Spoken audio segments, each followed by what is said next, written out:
నమస్కారం, విశ్వషన్కు స్వాగతం. ముందుగా ముఖ్య అంశాలు.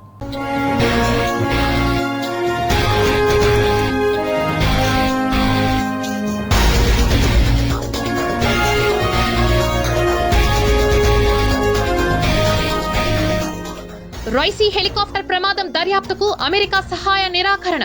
అధ్యక్షుడి మృతిపై అనుమానాలు వ్యక్తం చేసిన ఇరాన్ ప్రభుత్వం. 6వ దశ ఎన్నికలకు సర్వం సిద్ధం.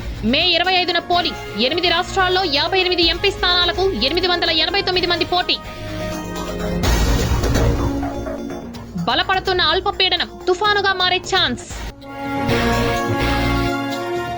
నేత్ర పర్వంగా గరుడ వాహన సేవ. గోవిందనామ స్మరణలతో మారుమ్రోగిన తిరుమల క్షేత్రం. కౌంటింగ్ కేంద్రాల వద్ద భారీ భద్రత. 3 అంచెల భద్రత ఏర్పాటు చేసిన ఎన్నికల సంఘం. స్వర్ణరథంపై శ్రీ పద్మావతి అమ్మవారి సాక్షాత్కారం. వైభవంగా గోవిందుడి రథోత్సవం. అంతరించిపోతున్న జీవరాశుల్లో పునుగు పిల్లి. తిరుమల శ్రీవారికి అదే ప్రత్యేకం.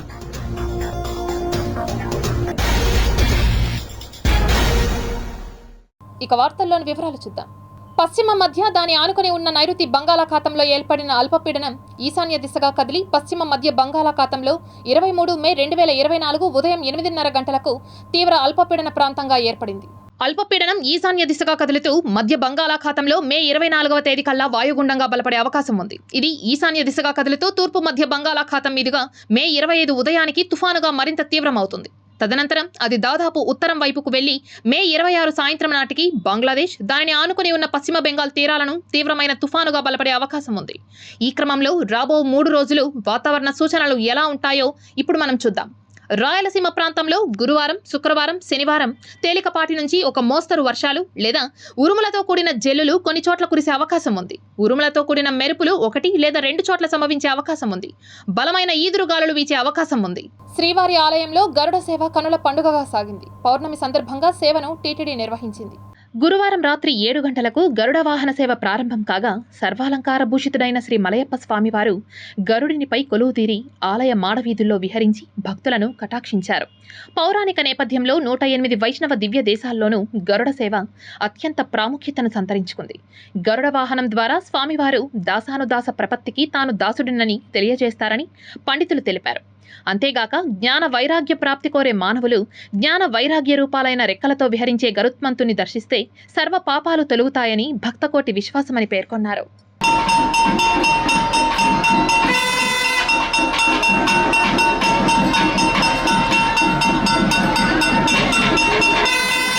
తిరుచానూరు శ్రీ పద్మావతి అమ్మవారి వసంతోత్సవాలు వైభవంగా ముగిశాయి. తిరుచానూరు శ్రీ పద్మావతి అమ్మవారి ఆలయంలో 3 రోజుల పాటు జరిగిన వార్షిక వసంతోత్సవాలు గురువారం వైభవంగా ముగిశాయి. చివరి రోజు కార్యక్రమాల్లో భాగంగా ఉదయం సుప్రభాతంతో అమ్మవారిని మేల్కొలిపి వివిధ కార్యక్రమాలు నిర్వహించారు. అనంతరం ఉత్సవాలను ఊరేగింపుగా శుక్రవారపు తోటకు వేంచేపు చేశారు. మధ్యాహ్నం 2:30 నుండి స్నపన తిరుమంజనం నిర్వహించారు. ఇందులో పసుపు, కుంకుమ, పాలు, పెరుగు, తేనె, చందనం, పండ్ల రసాలతో అభిషేకం చేశారు. అలాగే రాత్రి 7:30 నుండి 8:30 వరకు అమ్మవారు ఆలయ 4 మాడవీధుల్లో ఊరేగి భక్తులకు దర్శనమిచ్చారు. ఆ తర్వాత మహాపూర్ణాహుతితో అమ్మవారి వసంతోత్సవాలు ముగిశాయి. ఈ కార్యక్రమంలో ఆలయ డిప్యూటీ ఈవో గోవిందరాజన్, అర్చకులు బాబుస్వామి, సూపరింటెండెంట్ మధు, ఇతర ఉన్నతాధికారులు పాల్గొన్నారు.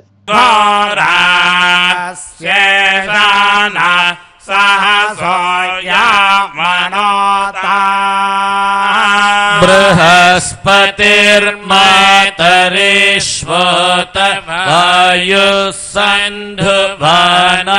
वात अभिनो गृह्णन्तु विष्टम्भो देवोधरुण पृथिव्या अस्येषाना जगतो विष्णुपत्नी शन्नो मित्रशं वरुणः शन्नो भवत्वर्यमा शन्न इन्द्रो बृहस्पतिः शन्नो विष्णुरुक्रमः नमो ब्रह्म. పద్మావతి అమ్మవారి వార్షిక వసంతోత్సవాలలో భాగంగా గురువారం ఉదయం స్వర్ణరథంపై ఆలయ 4 మాడవీధులలో ఊరేగుతూ భక్తులను అనుగ్రహించారు అమ్మవారు. తిరుచానూరు శ్రీ పద్మావతి అమ్మవారి వసంతోత్సవాల్లో భాగంగా రెండవ రోజు గురువారం స్వర్ణరథంపై శ్రీ పద్మావతి అమ్మవారు ఆసీనులై భక్తులను సాక్షాత్కరించారు. ఆలయంలో ఉదయం వైదిక కార్యక్రమాల అనంతరం శ్రీ పద్మావతి అమ్మవారి ఉత్సవమూర్తిని అర్చకులు స్వర్ణరథంపై ఆసీనురాలిని చేశారు. భక్తులు తన్మయత్వంతో 4 మాడవీధుల్లో రథాన్ని లాగారు. కర్పూర హారతులు సమర్పించి అమ్మవారిని దర్శించుకున్నారు. ఈ కార్యక్రమంలో deputy EO Govindarajan, superintendent Seshagiri తదితరులు పాల్గొన్నారు. సౌభాగ్యదాయిని అలమేల్ మంగ సరసిజ నయన అలమేల్ మంగ సర్వజ్ఞ శక్తివే అలమేల్ మంగ సర్వం సహా పాహి అలమేల్ మంగ అలమేల్ మంగ అలమేల్ మంగ పాహి హరి ప్రియే అలమేల్ మంగ అలమేల్ మంగ అలమేల్ మంగ పాహి మా పాహి అలమేల్ మంగ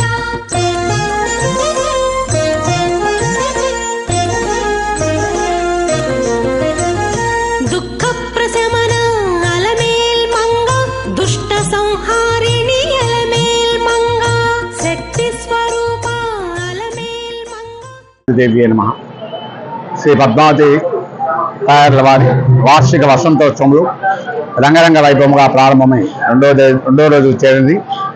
ఈరోజు ఉదయమే అమ్మవారి సుప్రభాత సేవతో మేల్కొల్పి తదుపరి అర్చనాది కార్యక్రమం నిర్వర్తించి అమ్మవారికి విశేషమైనటువంటి అలంకారం రత్నగంచ మణిమాణిక్య కిరీటములతో అమ్మవారిని వేయించేపు చేసి స్వర్ణరథమును వేయించేపు చేయుచున్నది. ఈ స్వర్ణరథమును ఈ పౌర్ణమి రోజు చూసేలా పునర్జన్మ లేకుండా కోరిన కోరికలు నెరవేర్చుతూ అమ్మవారి అనుగ్రహం పొందును. కావున భక్తులందరూ కూడా ఈ యొక్క స్వర్ణరథములో అమ్మవారిని చూసి తరించి అమ్మవారి యొక్క కృపకు పాత్రులు కండి. తిరుమల శ్రీవారిని ఈ రోజు విశాఖ శారదాపీఠం పీఠాధిపతి స్వరూపానంద స్వామీజీ దర్శించుకున్నారు. ఈ రోజు ఉదయం తిరుమల శ్రీవారిని విశాఖ శారదాపీఠం పీఠాధిపతి స్వరూపానందేంద్ర సరస్వతి స్వామీజీ దర్శించుకున్నారు. వీరికి ఆలయ అధికారులు ప్రత్యేక దర్శన ఏర్పాట్లు చేయగా వేద పండితులు తీర్థ ప్రసాదాలను అందజేశారు. అనంతరం వీరు ఆలయం వెలుపల మీడియా ప్రతినిధులతో మాట్లాడారు. ఆ తడిగొండ వెంగమాంబ అమ్మవారి యొక్క కీర్తనలు బయటికి తీయడానికి పూర్తి సహకరించింది విశాఖ శ్రీ శారదాపీఠం. ఆ రోజుల్లో కరుణాకర్ రెడ్డి, భూమన్న వీళ్ళు ఉన్నప్పుడు దానిని వెలికి తీసి ఆ కీర్తనలు ఎన్నో పాడించి ప్రతి సంవత్సరం ఈ కార్యక్రమం పెట్టించాలని ఆ రోజులో నిర్ణయం అయింది. అనూచానంగా ఇంతవరకు జరుగుతుంది. అమ్మవారు సాక్షాత్ అమ్మవారి యొక్క స్వరూపంగా ఆవిడ ఎన్నో అద్భుతమైన కార్యక్రమాలు చేసింది కాబట్టి ఆమె కార్యక్రమానికి నిన్న వచ్చి ఈరోజు స్వామివారు దర్శనం చేసుకొని ఈ సంవత్సరం చాలా అద్భుతాలు జరగాలి, ఈ సంవత్సరం అంతా బాగుండాలి, ఈ సంవత్సరం నుంచి ఇంకా ముందు రాష్ట్రం ఇంకా గొప్పగా ఉండాలని మనస్ఫూర్తిగా కోరుతూ భగవంతుని. గోవిందరాజస్వామి వారి ఆలయంలో వార్షిక బ్రహ్మోత్సవాలు వైభవంగా జరుగుతున్నాయి. ఉత్సవాల్లో భాగంగా 8వ రోజైన గురువారం ఉదయం ఆలయ అధికారులు అంగరంగ వైభవంగా స్వామివారికి రథోత్సవం నిర్వహించారు. రథోత్సవం కర్నాల వీధి, బేరి వీధి, గాంధీ రోడ్డు మీదుగా తిరిగి ఆలయ రథమండపం వరకు సాగింది. ఈ ఉత్సవంలో పెద్ద సంఖ్యలో పాల్గొన్న భక్తులు గోవిందనామ స్మరణలతో రథాన్ని లాగారు. అలాగే 10 గంటలకు శ్రీదేవి భూదేవి సమేత శ్రీ గోవిందరాజస్వామి వారి ఉత్సవాలకు స్నపన తిరుమంజనాన్ని నిర్వహించారు. ఇవాళ రాత్రి 7 గంటల నుంచి 9 గంటల వరకు అశ్వవాహనంపై శ్రీ గోవిందరాజస్వామి వారు ఊరేగనున్నారు.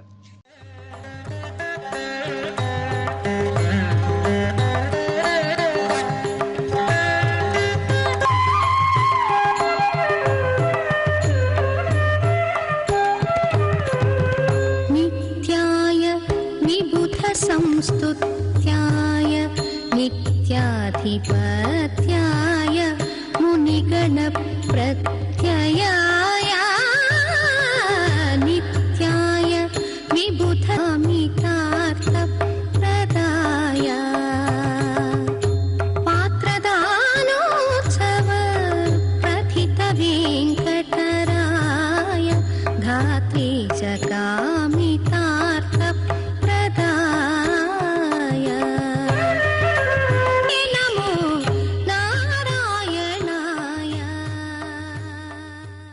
శ్రీ కపిలేశ్వర స్వామి వారి ఆలయంలో వైభవంగా పత్ర పుష్పయాగం మహోత్సవాన్ని ఘనంగా నిర్వహించారు. తిరుపతి శ్రీ కపిలేశ్వర స్వామివారి ఆలయంలో గురువారం పత్రపుష్పయాగం వైభవంగా జరిగింది. ఉదయం స్వామివారిని సుప్రభాతంతో మేల్కొలిపి అభిషేకం నిర్వహించారు. ఉదయం 7:30 నుండి 9:30 వరకు శ్రీ కపిలేశ్వర స్వామివారు, శ్రీ కామాక్షి అమ్మవారి ఉత్సవాలకు నవకలశ స్నపన తిరుమంజనం నిర్వహించారు. ఇందులో పాలు, పెరుగు, తేనె, పంచామృతాభిషేకం, చెరుకు రసం, కొబ్బరి నీళ్లు, విభూది, పసుపు, చందనంలతో అభిషేకం చేశారు. ఉదయం 10 గంటల నుంచి మధ్యాహ్నం 12 గంటల వరకు పత్రపుష్పయాగ మహోత్సవం జరిగింది. ఇందులో చామంతి, గన్నేరు, మొగలి, సంపంగి, జాజి, రోజా, తామర, మల్లి, వృక్షి, కనకాంబరాలతో పాటు బిల్వపత్రం, తులసి, పన్నీరు ఆకులతో స్వామి అమ్మవార్లకు పత్రపుష్పయాగం నిర్వహించారు. ఆంధ్ర, తెలంగాణ, కర్ణాటక, తమిళనాడుల నుండి దాతలు 3 టన్నుల పుష్పాలు, పత్రాలు విరాళంగా అందించారు. ఇందులో 12 రకాల పుష్పాలు, 6 రకాల పత్రాలు ఉన్నాయి. ఆలయంలో అర్చక పరిచారకుల వల్ల, అధికార అనధికారుల వల్ల, భక్తుల వల్ల ఏవైనా లోపాలు జరిగి ఉంటే వాటికి ప్రాయశ్చిత్తంగా పత్రపుష్పయాగం నిర్వహిస్తారని అర్చకులు తెలిపారు. ఈ కార్యక్రమంలో ఆలయ deputy EO Devendra Babu, garden deputy director Srinivasulu, AEO Subbaraju, superintendent Krishnavarma, temple inspector Balakrishna, విశేష సంఖ్యలో భక్తులు పాల్గొన్నారు.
తిరుపతి ఎస్పీ హర్షవర్ధన్ రాజు అర్బన్ జిల్లా పోలీస్ యంత్రాంగానికి మాక్ డ్రిల్ నిర్వహించారు. శ్రీ పద్మావతి మహిళా యూనివర్సిటీ వద్ద ఇటీవల జరిగిన సంఘటన నేపథ్యంలో పోలీస్ యంత్రాంగానికి మాక్ డ్రిల్ నిర్వహించడం జరిగిందని ఈ సందర్భంగా తిరుపతి అర్బన్ జిల్లా ఎస్పీ హర్షవర్ధన్ రాజు విలేకరుల సమావేశంలో మీడియాతో మాట్లాడుతూ ఎన్నికల సమయంలో కౌంటింగ్ కేంద్రాల వద్ద పోలీసులు ఎలా వ్యవహరించాలి అనే అంశంపై ప్రాక్టికల్గా తెలియజేస్తూ అవగాహన కల్పించడం జరిగిందని, జూన్ 4వ తారీఖు జరగబోయే కౌంటింగ్ రోజుకు బందోబస్తు సంసిద్ధంగా ఉంచామని అన్నారు. ఇప్పటికే తిరుపతి జిల్లాలో 135 సమస్యాత్మక ప్రాంతాలుగా గుర్తించడం జరిగిందని, ఆయా గ్రామాలలో పికెటింగ్ ఏర్పాటు చేశామని అన్నారు. బయట నుంచి ఎవరూ రాకుండా పోలీస్ శాఖ ఆధ్వర్యంలో చర్యలు చేపట్టామని, 1500 మంది పోలీస్ సిబ్బందితో పటిష్ట బందోబస్తును చేశామని, కౌంటింగ్ నాటికి ఏర్పాట్లు పూర్తి చేశామంటూ పేర్కొన్నారు. కౌంటింగ్ సెంటర్ వద్ద 3 అంచెల భద్రతను ఏర్పాటు చేయడం జరిగిందని హర్షవర్ధన్ రాజు మీడియాకు తెలిపారు. మన ఎయిర్ గ్రౌండ్లో ఈ మాప్ కంట్రోల్ దాని మీద డ్రిల్ నిర్వహించడం జరిగింది. సో ఇది బేసికల్లీ మనకు ఎప్పుడైనా కానీ law and order situation arise అయినప్పుడు, మొన్న చూశారు అందరూ కూడా, మనకు చిన్న ఘటన జరిగి పద్మావతి యూనివర్సిటీ దగ్గర సబ్సిక్వెంట్గా సబ్సిక్వెంట్గా లాఠీ చార్జ్ చేయటం, కొంత సార్ట్ ఆఫ్ స్టోన్ పెల్టింగ్ ఇవన్నీ జరిగాయి, వేరే డిస్ట్రిక్ట్స్లో కూడా జరిగాయి. సో దానికి సంబంధించి మనం మరొకసారి మా ఫోర్స్ని ప్రాపర్గా అటువంటి సిచ్యువేషన్ ఎరైజ్ అయితే ఎట్లా హ్యాండిల్ చేయాలనే దాని మీద ఈరోజు మరొకసారి మనం డ్రిల్ నిర్వహించుకోవడం జరిగింది. సో కాబట్టి రేపు కౌంటింగ్ రోజు జరిగే ఎటువంటి సంఘటనలకైనా కూడా దాన్ని ఎదుర్కోవడానికి పోలీస్ సమాయత్తంగా ఉన్నారని చెప్పి ఓ మెసేజ్ ఇవ్వడానికి మనం ఈ డ్రిల్ నిర్వహించాము. సో కాబట్టి అందరూ కూడా దీన్ని అర్థం చేసుకొని రేపు కౌంటింగ్ రోజు అందరూ పోలీస్ వారికి సహకరించి ఎటువంటి ఘటనలు లేకుండా, ఎవరు ఇబ్బంది లేకుండా ఉండే విధంగా ఉంటారని చెప్పి ఆశిస్తున్నాను. ఈ విధంగా మీ మీడియా సుముఖంగా అందరికీ కూడా విజ్ఞప్తి చేస్తున్నాం. పబ్లిక్లో చేస్తే ఉపయోగం ఉంటుందంటే దీనికి కొన్ని యాక్చువల్గా అనుకున్నాము. కానీ ఏమంటే ఇప్పుడు మనము చిన్న ఈ ఫైర్ చేసాము, గ్యాస్ ఇది వేసినప్పుడు పొరపాటున దానివల్ల పబ్లిక్ కూడా ఇన్కన్వీనియన్స్ జరిగే అవకాశం ఉంటుందని ఒక చిన్న ఇదితోటి ఇక్కడ చేద్దామని, ఒకవేళ ఉంటే రానున్న రోజుల్లో వేరే చోట కూడా చేయడానికి ప్రయత్నం. తిరుపతి శ్రీ తాతయ్యగుంట గంగమ్మ దేవస్థాన ఆలయంలో పరకామణి లెక్కింపు కార్యక్రమాన్ని చేపట్టినట్లు పాలక మండలి సభ్యులు పేర్కొన్నారు. మే 9 నుండి 22 వరకు వచ్చిన హుండీ ఆదాయాన్ని గురువారం ఆలయంలో లెక్కింపు కార్యక్రమం చేపట్టారు. పరకామణి లెక్కింపు కార్యక్రమాన్ని పాలక మండలి సభ్యులు మరియు దేవాదాయ శాఖ అసిస్టెంట్ కమిషనర్ రామకృష్ణారెడ్డి పర్యవేక్షణలో కొనసాగిందని పేర్కొన్నారు. ఈ సందర్భంగా ఆలయ పాలక మండలి సభ్యులు మీడియాతో మాట్లాడుతూ శ్రీ తాతయ్యగుంట గంగమ్మ దేవస్థానంలో గురువారం నాడు నిర్వహించిన పరకామణి కార్యక్రమంలో అమ్మవారి జాతర సందర్భంగా హుండీ ద్వారా 37,05,178 రూపాయలు ఆదాయంగా వచ్చినట్లు తెలిపారు. అమ్మవారి ఆశీస్సులతో భక్తాదులందరూ ఆలయానికి విచ్చేసి అమ్మవారి దీవెనలు పొందారని, తిరుపతి ప్రజలందరి సహకారంతో జాతరను దిగ్విజయంగా జరిపించగలిగామని పాలక మండలి సభ్యులు వెంకటేశ్వరరావు, భారతి తెలిపారు. 9వ తారీఖు నుంచి ఈ నెల 22వ తారీఖు ఈ గడిచిన 9-2 తారీఖు మధ్యలో వచ్చేటువంటి హుండీ లెక్కింపు మరి ఏసీ గారి సమక్షంలో, మరి మా యువ గారి సమక్షంలో, ఎండోమెంట్ అధికారుల సమక్షంలో, రెవెన్యూ వారి సమక్షంలో, అట్లానే పాలక మండలి సమక్షంలో ఇప్పుడు డబ్బులు హుండీ లెక్కింపు జరుగుతోంది. అదేవిధంగా భక్తులు అశేషంగా వచ్చి అమ్మవారి దర్శన భాగ్యం చేసుకొని అమ్మవారి కృపకి పాత్రులై వారి యొక్క మొక్కులు తీర్చుకొని మరి వారు మొక్కులు చెల్లించడం జరిగింది. తిరుపతిలోని ప్రభుత్వ రుయా ఆసుపత్రిలో సూపర్ స్పెషాలిటీ వైద్య సేవలను అందించేలా చర్యలు చేపడుతున్నట్లు సూపరింటెండెంట్ డాక్టర్ రవిప్రభు తెలిపారు. రాష్ట్రంలో ప్రస్తుతం 11 మెడికల్ కళాశాలలు ఉండగా వాటికి అనుబంధంగా ఉన్న ప్రభుత్వ ఆసుపత్రులలో రోగులకు అవసరమైన సూపర్ స్పెషాలిటీ వైద్య సేవలను అందించేలా వైద్య ఆరోగ్య శాఖ చర్యలు చేపట్టింది. ఇందులో భాగంగా తిరుపతిలోని ఎస్వి వైద్య కళాశాలకు అనుబంధంగా ఉన్న రుయా ఆసుపత్రిలో గుండె, ఊపిరితిత్తులకు సంబంధించి సిటీ సర్జరీ వైద్యులు, కిడ్నీకి సంబంధించిన వైద్యులు, అలాగే క్యాన్సర్ సర్జరీ వైద్యులను నియమించినట్లుగా సూపరింటెండెంట్ డాక్టర్ రవిప్రభు తెలిపారు. రుయాలో రోగులకు అవసరమైన అత్యాధునిక వైద్య సేవలను అందించడానికి కృషి చేస్తున్నామని ఆయన పేర్కొన్నారు. ప్రతి మెడికల్ కాలేజీలో అంటే ముందుగా 11 మెడికల్ కాలేజెస్ మనకు ఓల్డ్ కాలేజెస్ ఉన్నాయి. ఇప్పుడు 5 కొత్త కాలేజీలు వచ్చినాయి. వీటి అన్నింటిలో కూడా ముందుగా ఏంటంటే 11 మెడికల్ కాలేజీలకి సూపర్ స్పెషాలిటీస్ ఉండాలని సంకల్పించారు. అందులో మాకు కొన్ని సూపర్ స్పెషాలిటీస్ ఉన్నాయి, కానీ కొన్ని సూపర్ స్పెషాలిటీస్ లేవు. కానీ అన్నిట్లోనూ అన్ని సూపర్ స్పెషాలిటీస్ లేని వాటిని అన్నింటినీ శాంక్షన్ చేయడం జరిగింది. అలాగే మన హాస్పిటల్లో ఇప్పుడు లేకుండా ఉన్నది సిటీ సర్జరీ, అంటే హార్ట్ సర్జరీ సంబంధించింది, ఊపిరితిత్తుకు సంబంధించిన సర్జరీ ఆ డిపార్ట్మెంటు. అలాగే నెఫ్రాలజీ, అంటే మనకి కిడ్నీ సంబంధించిన వ్యాధులకు ప్రత్యేకమైన స్పెషలిస్టులు లేరు, దానికి నెఫ్రాలజిస్ట్ కూడా అపాయింట్ చేయడం జరిగింది. 2 నెఫ్రాలజిస్టులు వచ్చారు. 2 రోజుల పాటు జరిగే నడివీధి గంగమ్మ జాతర వేడుకల్లో ఓంశక్తి భక్తుల విన్యాసాలు ఎంతగానో అలరించాయి. పెద్ద ఎత్తున ప్రజలు ఓంశక్తి భక్తుల విన్యాసాలు వీక్షించేందుకు బారులు తీరారు. చిత్తూరు నగరంలోని నడివీధి గంగమ్మ జాతర ముగింపు కార్యక్రమంలో చేపట్టే ఓంశక్తి విన్యాసాలు జాతరకు ప్రత్యేక ఆకర్షణగా నిలవడం ఆనవాయితీగా వస్తోంది. ఇందులో భాగంగానే గంగమ్మ తల్లి జాతరకు మొక్కులు తీర్చుకునేందుకు భక్తులు పెద్ద ఎత్తున పాల్గొన్నారు. ఈ సందర్భంగా ఓంశక్తి భక్తుల కమిటీ రాష్ట్ర అధ్యక్షురాలు సరితా శంకర్తో పాటు మురళి మీడియాతో మాట్లాడుతూ ప్రతి ఏడాది గంగమ్మ జాతర పర్వదినాన్ని పురస్కరించుకొని 2వ రోజున ఓంశక్తి భక్తులు పెద్ద ఎత్తున గంగమ్మ తల్లికి మొక్కులు చెల్లించుకోవడం జరిగిందని అన్నారు. ఇందులో భాగంగానే నోటికి శూలాలు గుచ్చుకోవడంతో పాటు అమ్మవారి గరికను చేతపట్టి ఓంశక్తి భక్తులు అమ్మవారి నిమజ్జనం కార్యక్రమంలో పాల్గొనడం జరిగిందని అన్నారు. చివరిగా అమ్మవారికి ఓంశక్తి భక్తులు పూలమాల వేయడంతో అమ్మవారి నిమజ్జన కార్యక్రమం పూర్తవుతుందని, ఈ ఏడాది జాతర సందర్భంగా చిత్తూరు నగరం నుంచే కాక ఇతర రాష్ట్రాల నుంచి పెద్ద ఎత్తున ప్రజలు అమ్మవారిని దర్శించుకునేందుకు తరలి రావడం ఆనందంగా ఉందని పేర్కొన్నారు. ఈ కార్యక్రమంలో ఓంశక్తి భక్తులు కమిటీ సభ్యులు ఆర్ముగం, జ్యోతి, నాగయ్య, మురుగారెడ్డి, అధిక సంఖ్యలో ఓంశక్తి భక్తులు తదితరులు పాల్గొన్నారు. ఏనుగుల సంరక్షణ కొరకు అత్యంత ప్రాధాన్యతనిస్తున్నట్లు చిత్తూరు జిల్లా అటవీశాఖ అధికారి చైతన్య కుమార్ రెడ్డి తెలిపారు. గురువారం జిల్లా అటవీశాఖ అధికారి మీడియా ప్రతినిధులతో మాట్లాడారు. ఏనుగుల సంరక్షణ కోసం దేశంలో తొలిసారిగా చిత్తూరు జిల్లా పలమనేరు సమీపంలో 3.5 కిలోమీటర్ల దూరం అండర్ పాస్ ఏర్పాటు చేస్తున్నట్లు తెలిపారు. ఇందుకోసం జాతీయ ఏనుగుల సంరక్షణ కేంద్రం, జాతీయ రహదారుల సంస్థతో చర్చలు జరిపి అండర్ పాస్ ఏర్పాటు చేయడం జరిగిందని డిఎఫ్ఓ తెలిపారు. ఎక్స్ప్రెస్ హైవే వద్ద ఏనుగులు సురక్షితంగా ఉండడానికి అండర్ పాస్ ఏర్పాటు చేస్తున్నట్లు వెల్లడించారు. ఇక్కడ దాదాపు 7 కిలోమీటర్ల మార్గంలో మనం దాదాపు 3.5 కిలోమీటర్ల ఈ అండర్ పాసెస్ మనము పెట్టడం జరిగింది డిజైన్లో. దీని ద్వారా ఏమవుతుంది అంటే ఏనుగుల మూమెంట్కి, ఏనుగుల యొక్క మార్గానికి ఎలాంటి ఆటంకం లేకుండా అది ఫ్రీగా అటు ఇటు వెళ్ళే ఆస్కారం ఉంటుంది. కాబట్టి దీనివల్ల ఏమవుతుంది అంటే కాన్ఫ్లిక్ట్ అనేది ఒక ఏరియాకి పరిమితం కాకుండా ఏనుగులు అలా వెళ్ళిపోతున్నాయి కాబట్టి ఆ స్ప్రెడ్ అయిపోయి దాని హ్యాబిటేషన్ కూడా ఫ్రాగ్మెంట్ కాకుండా ఉంటుందని చెప్పేసి మేము దానికి చాలా గట్టిగా ప్రయత్నించాము. సో ముఖ్యంగా చెప్పాలి అంటే పెంచ్ నేషనల్ పార్క్ మధ్యప్రదేశ్లో ఏదైతే ఉందో అక్కడ దాదాపు లాంగెస్ట్ 36 కిలోమీటర్స్ హైవేలో వాళ్ళు అక్కడక్కడ కూడా 500 మీటర్లు, 400 మీటర్లు ఈ అండర్ పాసెస్ ఇవ్వడం జరిగింది. ఇంటర్ అడ్వాన్స్ సప్లిమెంటరీ పరీక్షలకు సర్వం సిద్ధం చేసినట్లు ప్రాంతీయ ఇంటర్మీడియట్ పర్యవేక్షణ అధికారి ప్రభాకర్ రెడ్డి తెలిపారు. ఇంటర్మీడియట్ పబ్లిక్ ఎగ్జామినేషన్స్ మే 24 నుంచి జూన్ 1 వరకు 2 విడతలు జరుగుతాయి. Morning section first year, afternoon section second year. Morning section timing 9 to 12, afternoon section timing 2:30 to 5:30. 48 సెంటర్లలో మొత్తం తిరుపతి జిల్లాలో ఎగ్జామ్ జరుగుతున్నాయి. ఇందులో వొకేషనల్, జనరల్ కూడా ఎగ్జామ్స్ జరుగుతాయి. ఇందుకోసము సీసీ కెమెరాల ఆధ్వర్యంలో పటిష్టంగా జరగడానికి 2 ఫ్లయింగ్ స్క్వాడ్లు, 4 సిట్టింగ్ స్క్వాడ్స్, తర్వాత డిఈసి మెంబర్సు, డివిఓ, ఆర్ఐఓ అందరూ కూడా పర్యవేక్షణ ఆధ్వర్యంలో ఈ ఎగ్జామినేషన్స్ జరుగుతాయి.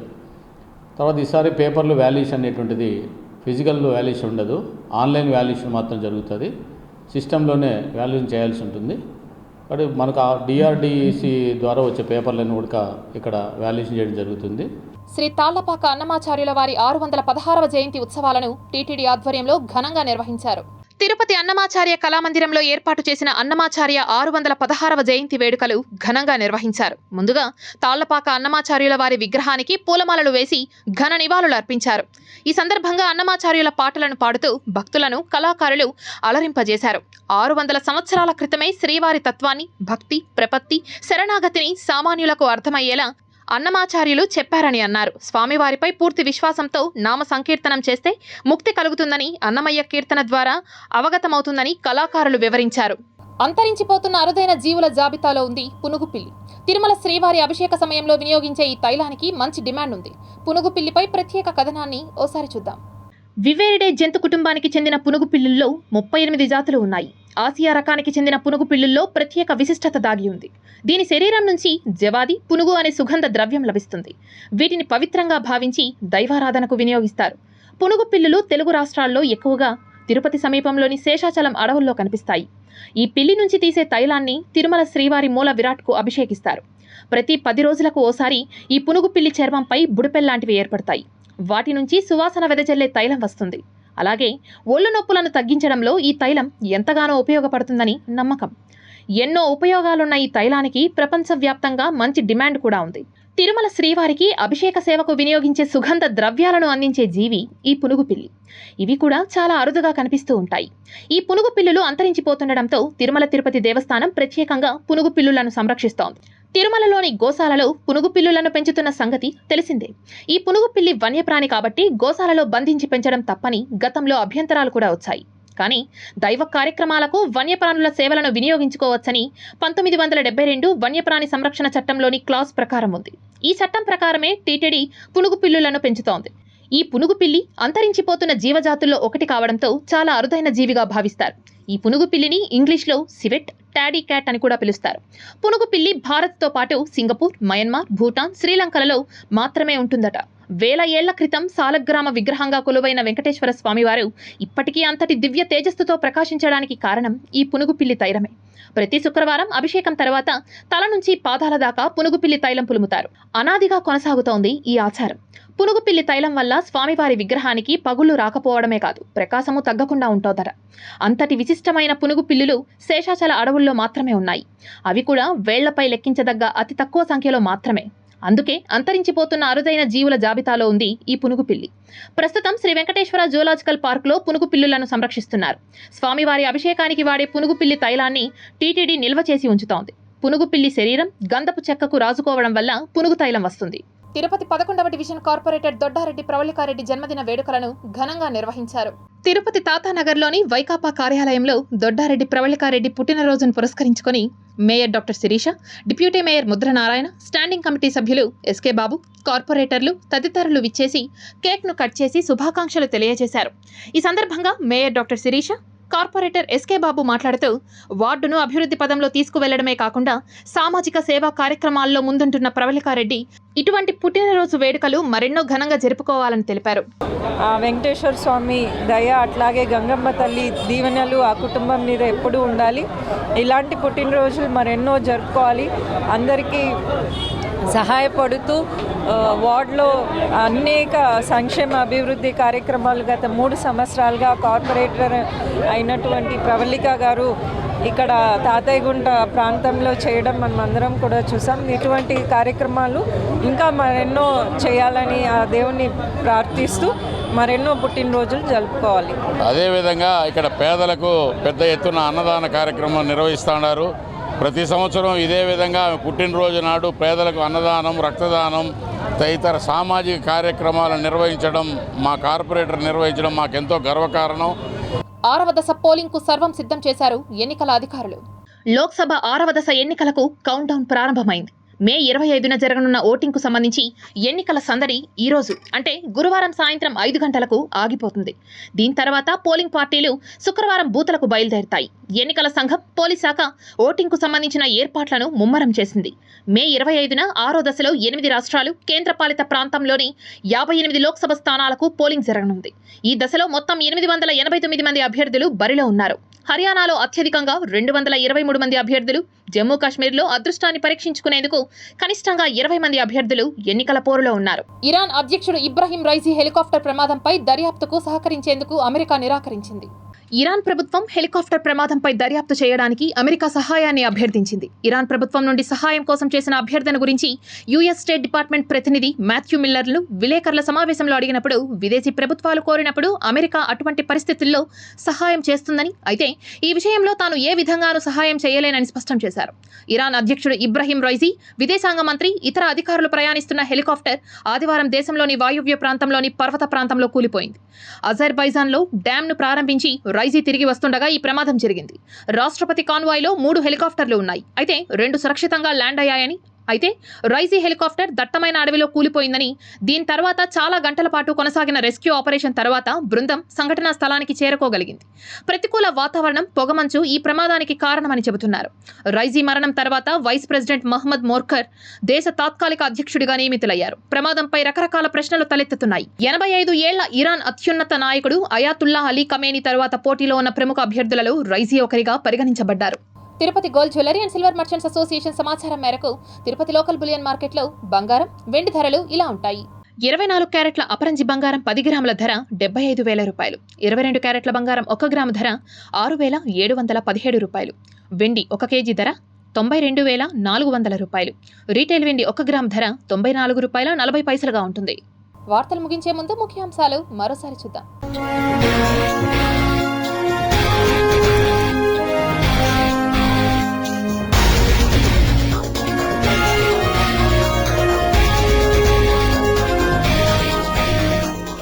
రైసీ హెలికాప్టర్ ప్రమాదం దర్యాప్తుకు అమెరికా సహాయ నిరాకరణ. అధ్యక్షుడి మృతిపై అనుమానాలు వ్యక్తం చేసిన ఇరాన్ ప్రభుత్వం. 6వ దశ ఎన్నికలకు సర్వం సిద్ధం. మే 25న పోలింగ్. 8 రాష్ట్రాల్లో 58 ఎంపీ స్థానాలకు 889 మంది పోటీ. బలపడుతున్న అల్పపీడనం తుఫానుగా మారే ఛాన్స్. నేత్రపర్వంగా గరుడ వాహన సేవ, గోవిందనామ స్మరణలతో మారుమ్రోగిన తిరుమల క్షేత్రం. కౌంటింగ్ కేంద్రాల వద్ద భారీ భద్రత, 3 అంచెల భద్రత ఏర్పాటు చేసిన ఎన్నికల సంఘం. స్వర్ణరథంపై శ్రీ పద్మావతి అమ్మవారి సాక్షాత్కారం, వైభవంగా గోవిందుడి రథోత్సవం. అంతరించిపోతున్న జీవరాశుల్లో పురుగుపిల్లి, తిరుమల శ్రీవారికి అదే ప్రత్యేకం.